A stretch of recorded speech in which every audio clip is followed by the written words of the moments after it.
Bonsoir à tous, bienvenue sur la chaîne de CryptNob, j'espère que vous allez bien. On est aujourd'hui le 21 juillet 2022, il est 11h43 au moment où je sors cette vidéo. Aujourd'hui on va parler Bitcoin, on a une potentielle sortie de ce biseau ascendant, sortie ou pas sortie, fake out. On va essayer de regarder un peu les données qu'on a dans les yeux pour essayer de voir si on peut prédire un peu ce qui va se passer. En tout cas, il y a deux gros scénarios. Il y a le scénario bearish. Donc le scénario bearish, donc ici on a eu un pic qui a mangé les liquidités qui étaient disponibles sur le marché au niveau du BTC.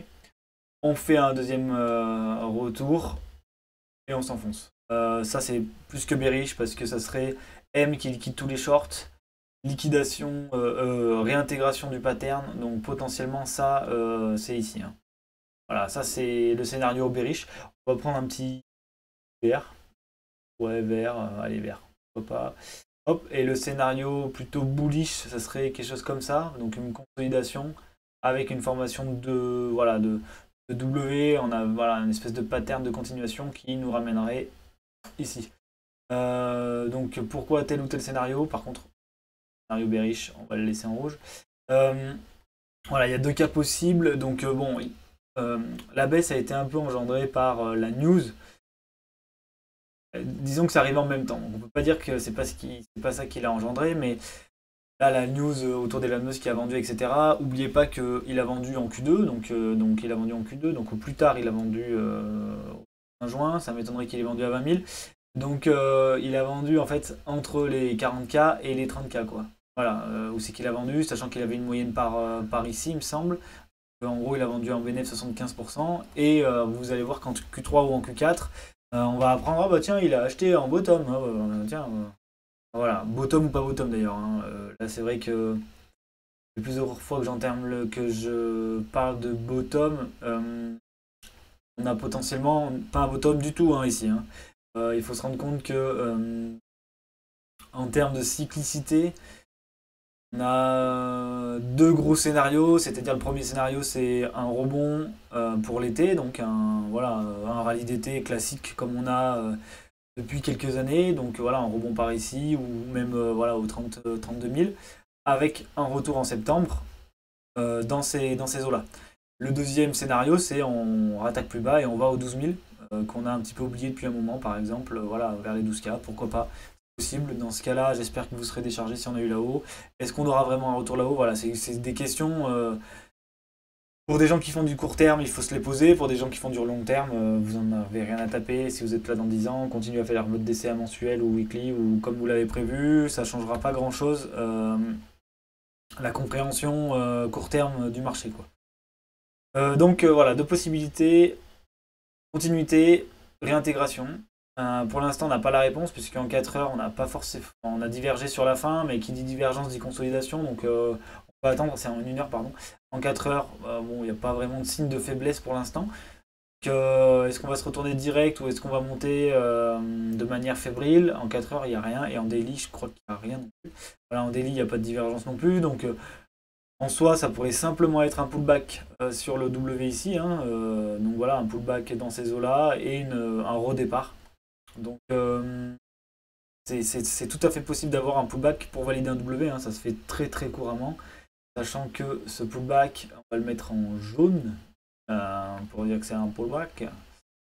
Tac, il serait donc ici, voilà, au 22 000. Soit un pullback ici, on va dire entre là et là, c'est tout à fait ça. Regardez aussi ce que donne potentiellement Beau. Vous voyez, voilà. Beau, c'est le premier arrêt. Donc voilà, ça c'est ça. Un retour 21 624, vous voyez ici. Pullback dans cette zone. Rechargement d'achat, redépart. Retour au premier arrêt de Fibo. Voilà, ça c'est vraiment des choses qui pourraient être boules avec un retour du coup zone verte. Là, il y aura beaucoup de vendeurs, puisqu'il y a des gens qui sont sous l'eau à cet endroit-là. Donc voilà, c'est une possibilité que moi j'ai en tête et que je garde sous la main. Ensuite, du coup, en termes d'order flow, j'ai pas parlé d'ETH. ETH, lui, qui était plutôt boule, il était parti, donc lui, voilà, il avait pas que ça à faire. Donc là, mes prédictions qui étaient ici sont bien produites. Ensuite, après, on est parti. Voyez bien, voilà, vous voyez la résistance qui est là, elle a bien fait résistance, mais on l'a breaké voilà, assez fortement. Pas forcément avec un gros volume, mais on l'a quand même bien breaké. Pas de divergence non plus en daily, donc voilà, pourquoi pas avoir simplement un retour en pullback. Sec. On n'a quand même pas eu de pullback ici, donc potentiellement un pullback là. Donc là, j'avais fait apparaître, je vais remettre en classique, j'ai fait apparaître les 0,286. Mais voilà, un pullback par ici, ça serait pas déconnant. Premier arrêt, on avait eu un petit retour, donc là il y a des vendeurs bloqués. Donc pourquoi pas un retour ici avec une reforce d'achat pour venir chercher ce target de toute façon entre les 1703 et 1782 qui a l'air de s'ouvrir. Donc voilà, ça c'est vraiment le scénario bullish par excellence. Par contre, oui, bien sûr, si on a une réintégration et qu'on casse le premier arrêt, bon, voilà, toutes les alcools vont prendre cher, notamment Ethereum, même s'il a le merde, etc. En termes d'order flow, on a quelque chose d'intéressant qui se met en place, c'est que, enfin d'intéressant oui et non, pas pour le scénario long en tout cas, c'est qu'on a voilà, pas eu pas mal de clôtures, j'ai pas regardé en Bitcoin, vous voyez, on a eu pas mal de clôtures des PTC court terme, donc tous ceux qui sont rentrés de manière agressive, de toute manière ici là, se sont fait punir, hein. Il y a eu les ricains qui sont arrivés très agressifs, ils se sont fait punir tout de suite, hein, on le voit là, là, ils ont été solo, donc là, les longs ont certainement pris des profits aussi, hein. Mais ici, voilà, il y a eu la grosse mèche de liquidation. Ensuite, on a juste monté un petit peu, je pense, pour faire rentrer du long, hein. Et on le voit ici, de là à là, ça rentre en long. Et on les a punis tout de suite derrière. Donc voilà, et là, on est en train de les punir. Pour l'instant, le ratio long qui retourne vers les 50%, ce qui est plutôt logique. En général, on a quand même plus de gens qui long que de gens qui short. Avec un funding positif. Donc voilà, tout ça c'est assez bearish dans le sens où on accumule des zones de stop en bas et surtout que si on regarde BTC en une heure, hop, on a énormément de longues en position, hein, puisque là tout le long n'est pas venu à part ici, hein, justement, c'est pour ça que je parle de retournement de tendance. Tout le long là, on a des stops emmagasinés en longue et on n'a plus trop de stops en short à part là-haut. Donc vraiment, enfin là-haut et bien sûr sur ce petit sommet. Donc vraiment, à l'heure actuelle, c'est plutôt bearish d'avoir autant de stops accumulés au sud. Après, on peut très bien continuer à monter pour en emmagasiner encore plus et punir très fortement à la suite du coup du rallye d'été, donc à la fin du rallye d'été. Sachant que vous voyez, le rallye d'été pour moi il commence ici. Si vraiment on a un retour au niveau du rallye d'été, on aura un retour fin septembre entre les 19 000 et 20 000 $ quoi. Donc voilà, je vais pas faire une prédiction non plus crypto de l'espace, mais c'est ce à quoi je m'attends à l'heure actuelle. Ensuite, order flow sur ETH, donc là j'ai bien mis Ether. Donc là, order flow sur ETH, donc pareil, on a vraiment sur cette zone-là, on a liquidé des shorters, donc on le voit bien ici, fermeture de position, remontée du ratio long, donc voilà, et depuis, bon, il se passe pas grand-chose, on a eu un petit coup de pression ici avec des shorters qui ont voulu être agressifs, qui se sont fait, ils sont pas tant fait punir, ils ont bien réussi à retourner le marché. Et ici, bon bah voilà, une grosse liquidation longue pour les derniers qui étaient arrivés, voilà, ils se sont fait liquider tout là. On le voit ici dans les liquidations rouges. Donc, mais sans forcément, et c'est normal que le ratio du coup retourne pas dans le négatif, parce que non, on devrait avoir un ratio qui, voilà, un funding qui retourne dans le négatif, c'est pas le cas. Donc ça veut dire qu'il y a quand même encore pas mal de positions longues à liquider aussi au niveau des TH, et de toute façon, si je fais le même travail que là, on le voit bien, hein. On en a ici notamment, on en a même là.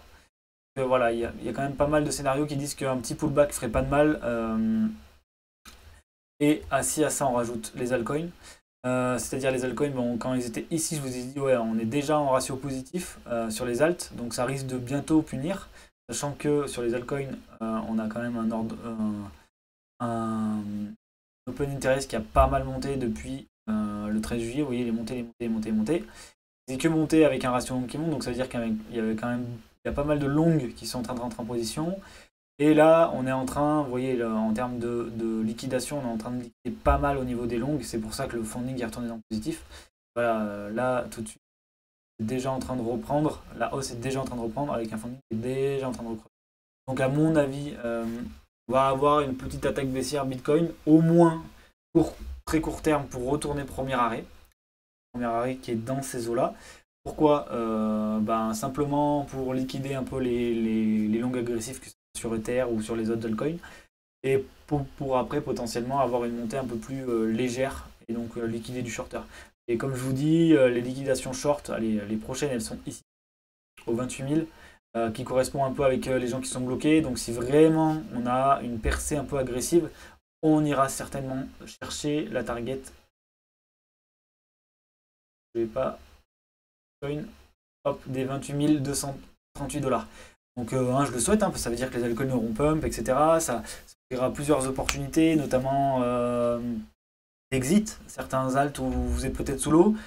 Voilà, c'est quelque chose où il faudra peut-être envisager. J'ai mal placé il faudra peut-être envisager, selon quel est votre scénario pour le moyen terme, si vous voulez hold des alts, etc. Mais en tout cas, ici, il y a vraiment une zone qui va être importante. C'est la zone de liquidation short et la zone de personnes qui sont sous l'eau. C'est-à-dire tous ceux qui ont long ici et qui ne sont pas encore liquidés ou des gens qui sont en spot et qui sont mal à l'aise avec leur investissement, voilà, ils risquent de revendre quand ils reviennent à BE. Donc ici, on risque d'avoir une forte pression vendeuse et donc du coup, ce serait potentiellement la fin du rallye d'été si jamais il y en a un qui se ferait dans cette zone. Voilà, ça sera tout pour aujourd'hui. Ouais, je coupe comme ça, je mets comme ça. Donc on verra ce qui va se passer. Il y a moyen qu'on attende un peu. Il y a une action qui va être intéressante à regarder aujourd'hui, c'est l'action de Tesla suite à l'annonce d'hier soir, quand les marchés étaient fermés. Donc à voir comment le marché réagit au fait que Tesla ait vendu ses actions. Peut-être qu'ils vont être très bullish du fait qu'il n'y ait pas de Bitcoin et qu'il l'ait vendu potentiellement pas à perte. Donc voilà, à voir. Je suis pas spécialiste au niveau des actions, mais je pense que ça peut être une réaction plutôt positive à ce niveau-là. Je vous laisse pour aujourd'hui, je vous souhaite une bonne fin de semaine. Dans tous les cas, on se retrouve dimanche. On verra déjà comment ça s'est passé cette fin de semaine au ce niveau-là. Est-ce qu'on sera en train de consolider? En général, les week-ends sont drivés par les liquidations, donc si on est encore là, on risque de faire un mouvement assez non drivé par les pros. Et quand c'est pas drivé par les pros, en général, c'est pas bon signe. Donc faites attention à vous.